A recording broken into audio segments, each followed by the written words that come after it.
নমস্কাৰ, সকলোকে স্বাগত জনাইছো। আজিৰ দিনটোত জাগিৰোডত পীযুষ হাজৰিকাৰ নেতৃত্বত সেমিকণ্ডাক্টৰ প্ৰকল্প সন্দৰ্ভত কংগ্ৰেছৰ সভাপতি মল্লিকাৰ্জুন খাৰ্গেৰ পুত্ৰই কৰা মন্তব্যক লৈ প্ৰতিবাদ হৈছে। তেওঁলোকে ৰাজপথত প্ৰতিবাদ কৰিছে। এতিয়া কথাটো হ'ল, সেই কথাটোক লৈ আমি কিয় উনুকিয়াইছো বা সেই কথাটো কিয় উল্লেখ কৰিছো তাৰ এটা বিশেষ কাৰণ আছে। কথাখিনি মন কৰিব যে শেহতীয়াকৈ কংগ্ৰেছ দল বা বিৰোধী যিখিনি ৰাজনৈতিক দল আছে, এইখিনি বক্তব্য আমি শুনি আছো। বিভিন্ন সময়ত বিভিন্ন বক্তব্য দি আছে।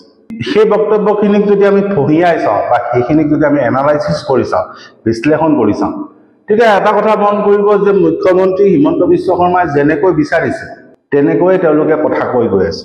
প্ৰতিটি ইছ্যু যেনেকৈ মুখ্যমন্ত্ৰীয়ে বিচাৰিছে তেনেকৈ তেওঁলোকে মাত দি গৈছে। কিন্তু সেই বিৰোধী ৰাজনৈতিক দলসমূহে নিজাববীয়াকৈ এতিয়ালৈকে এটাও ইছ্যু তৈয়াৰ কৰিব পৰা নাই। আমি পুনৰ আঙুলিয়াই দিছো যে বিৰোধী ৰাজনৈতিক দলসমূহে এতিয়াও অসমৰ ৰাইজৰ মাজলৈ যোৱা নাই। তেওঁলোকে অসমৰ ৰাইজৰ সমস্যাবিলাক বুজি চাবলৈ চেষ্টা কৰা নাই। তেওঁলোকে নিজাববীয়াকৈ ইছ্যু তৈয়াৰ কৰা নাই। যিখিনি ইছ্যু মুখ্যমন্ত্ৰী হিমন্ত বিশ্ব শৰ্মাই ধৰি দিছে সেইখিনি ইছ্যুতে তেওঁলোক ব্যস্ত হৈছে। যেনে বুলি ক'লে, শেহতীয়াকৈ মুখ্যমন্ত্ৰী হিমন্ত বিশ্ব শৰ্মাই যিটো অসমীয়াৰ সংজ্ঞাক লৈ বা যি ধৰণে অসমীয়াৰ অস্তিত্ব ৰক্ষাক লৈ যিটো গেম খেলিছে, যিটো ৰণনীতি তৈয়াৰ কৰিছে, সেইটোত সকলো ব্যস্ত হৈছে। যে বিপ্লৱ কুমাৰ শৰ্মাৰ প্ৰতিবেদন কেতিয়াবা প্ৰস্তুত হৈছে, সেই প্ৰতিবেদন কিয় ইমান দিন লাগিল কাৰ্যকৰী কৰিবলৈ, সেই কথাটো স্পষ্ট আজিলৈকে নহয়। আৰু বিজেপিৰ কেন্দ্ৰীয় চৰকাৰখন, যিখন নৰেন্দ্ৰ মোদীৰ নেতৃত্বত আছে, সেই চৰকাৰখনে বিপ্লৱ কুমাৰ শৰ্মাৰ কমিটিৰ প্ৰতিবেদন মানি ল'ব নে নলয় সেই কথাটো নিশ্চিত নে, সেই কথাটোৰ উত্তৰ নাই। আৰু এই ক্ষেত্ৰত আমি পুনৰ আঙুলিয়াই দিছো যে হৰিশংকৰ ব্ৰহ্মৰ নেতৃত্বত যিখন কমিটি হৈছিলে, যিখনে ভূমিৰ সন্দৰ্ভত এটা প্ৰতিবেদন প্ৰস্তুত কৰিছিলে, সেই প্ৰতিবেদনখন ক'ত আছে? সেই প্ৰতিবেদনখন কিয় ৰাজহুৱা নকৰে? যে তেওঁলোকে অসমীয়া সংজ্ঞাটোৰ কথাক লৈ তেওঁলোকে এতিয়া ৰাজনীতি সৃষ্টি কৰিব বিচাৰিছে যে বিপ্লৱ কুমাৰ শৰ্মাৰ প্ৰতিবেদন তেওঁলোকে কাৰ্যকৰী কৰিব। ইমান দিনে কিয় কৰা নাছিল?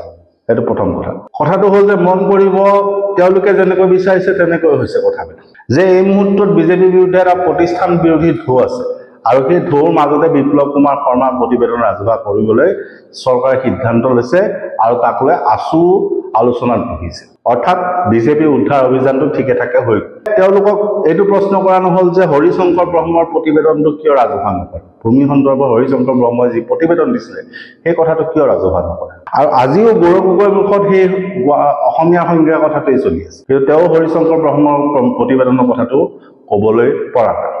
ক'বলৈ এইকাৰণে পৰা নাই বুলি কৈছো যে সোণাপুৰৰ কচুতলিত যিটো উচ্ছেদ হৈছে, তাৰ বিৰুদ্ধে যি উচ্চতম ন্যায়ালয়ে যিটো স্থিতি লৈছে, তাৰ বিপৰীতে যদি আপুনি চায় তেতিয়াহ'লে কংগ্ৰেছ দলে এটা গুৰুত্বপূৰ্ণ স্থিতি ল'ব নোৱাৰে।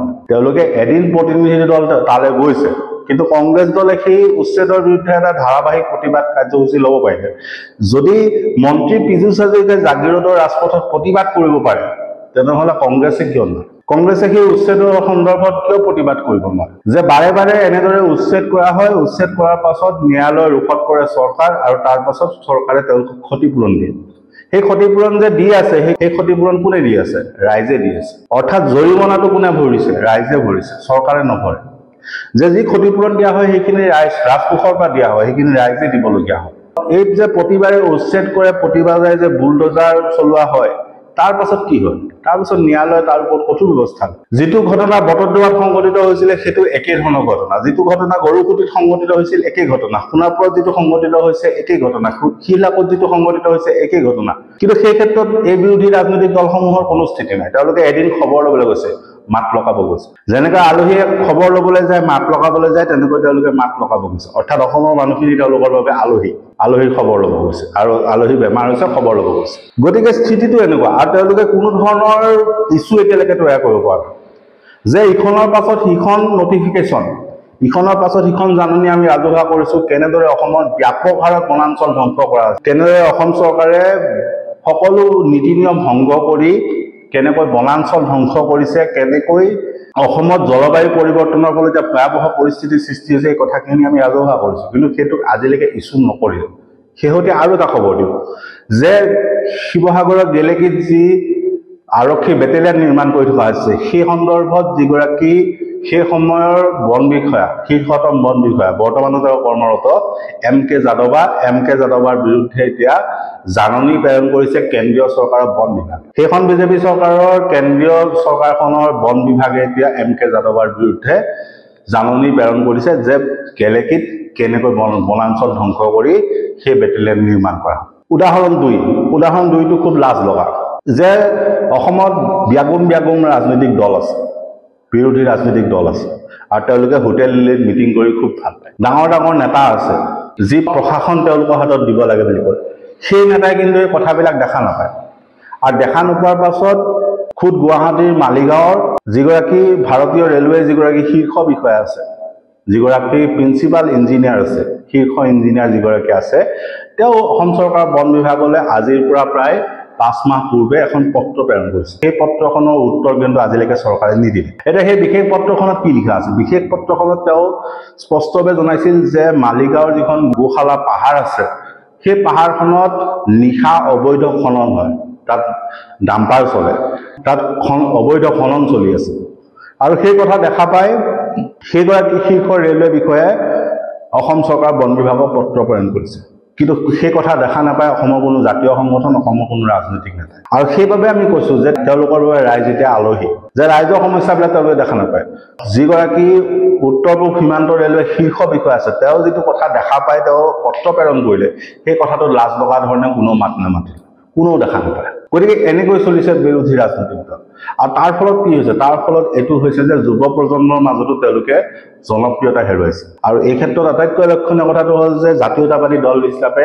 এতিয়া গ্ৰহণযোগ্যতা বাঢ়িছে অসম গণ পৰিষদ যে যুৱচামে গণ পৰিষদকে বিচাৰিছে অসম গণ পৰিষদক বিচাৰিছে যাৰ বাবে গুৱাহাটী বিশ্ববিদ্যালয়ৰ দৰে সন্মানীয় বিশ্ববিদ্যালয়ৰ সাধাৰণ সম্পাদকৰ পদত জয়লাভ কৰিছে অসম গণ পৰিষদৰ প্ৰাৰ্থী কোনো ৰাইজৰ দল বা কোনো জাতীয় পৰিষদ নহয় আৰু সেই লাওলোৱা অৱস্থাটো এইকাৰণে হৈছে যে তেওঁলোকে নিজা সংগঠন কৰাতকৈ বা তেওঁলোকে নিজৰ সংগঠনটো বৃদ্ধি কৰাতকৈ ভূপেন বৰা পিএ দৰে কাম কৰিছে লুৰিণজ্যোতি গগৈ আজিৰ তাৰিখত ভূপেন বৰাৰ ব্যক্তিগত সচিব আৰু ব্যক্তিগত সচিব হোৱাৰ বাবে তেওঁ এতিয়া হোটেল লিলিত ভূপেন বৰাৰ লগত বহি প্ৰেছ মিট দিয়ে তেওঁলোকে ৰাইজৰ মাজলৈ নাযায় অসম জাতীয় পৰিষদে নিজাববীয়াকৈ বিশেষ কথা বতৰা নকয় তেওঁলোকে কংগ্ৰেছৰ লগতে কথা বতৰা কয় তাকো হোটেল লিলিত এচি ৰুমত বহি গ'ল ৰাইজৰ মাজলৈ তেওঁলোক নাযায় তেনেদৰে যে গৌৰৱ গগৈ চাই তেওঁ মুখ্যমন্ত্ৰী আসনখনক লৈহে চৰ্চা চলি আছে বাকী কথাবিলাকক নাই যে মূল্য বৃদ্ধি হৈছে পঞ্চায়ত নিৰ্বাচন আহি আছে পঞ্চায়ত নিৰ্বাচন কেনেকৈ হ'ব সেইটো কথাও স্পষ্ট নহয় অসমত ব্যাপক হাৰত বনাঞ্চল ধ্বংস কৰা হৈছে পৰিৱেশ আইন ভংগ কৰা হৈছে ৰাজপথৰ এই অৱস্থা গুৱাহাটীত ইখনৰ পাছত সিখন ফ্লাইঅভাৰ নিৰ্মাণ কৰাৰ নামত ব্যৱসায় ধ্বংস কৰা হৈছে সাধাৰণ নাগৰিকৰ জীৱন ধ্বংস কৰা হৈছে নদী বান্ধ নিৰ্মাণ হৈ গ'ল ইত্যাদি বিভিন্ন সমস্যা ৰাইজৰ হাজাৰটা সমস্যা কিন্তু তেওঁলোকৰ মাত মাতিবলৈ সময় নাই তেওঁলোক কি লাগে তেওঁলোকৰ 26ত নিৰ্বাচনত জয়লাভ কৰোৱাব লাগে তেওঁলোকক পুনৰবাৰ চৰকাৰলৈ আনিব লাগে আৰু কোনোবা এজনৰ মুখ্যমন্ত্ৰী পাতি দিব লাগে কথাটো সিমানে বাকী ৰাইজৰ পৰা তেওঁলোকে নিৰাপদ দূৰত্ব পালন কৰিছে গতিকে ৰাইজে এই কথাবিলাক চিন্তা কৰক যে আচলতে এই যি যাক আমি বিৰোধী ৰাজনৈতিক দল বুলি কৈছো যি ৰাইজৰ সমস্যাখিনি তুলি ধৰা আশা কৰা হৈছে সেইখিনিয়ে বৰ্তমান সময়ত কি ভূমিকা লৈছে সেইখিনি মুখ্যমন্ত্ৰী হিমন্ত বিশ্ব শৰ্মাৰ বিচৰা ধৰণেই কামবিলাক কৰি আছে সেই কথাটো পৰ্যবেক্ষণ কৰা এতিয়া প্ৰয়োজনীয়তা আহি পৰিছে ধন্যবাদ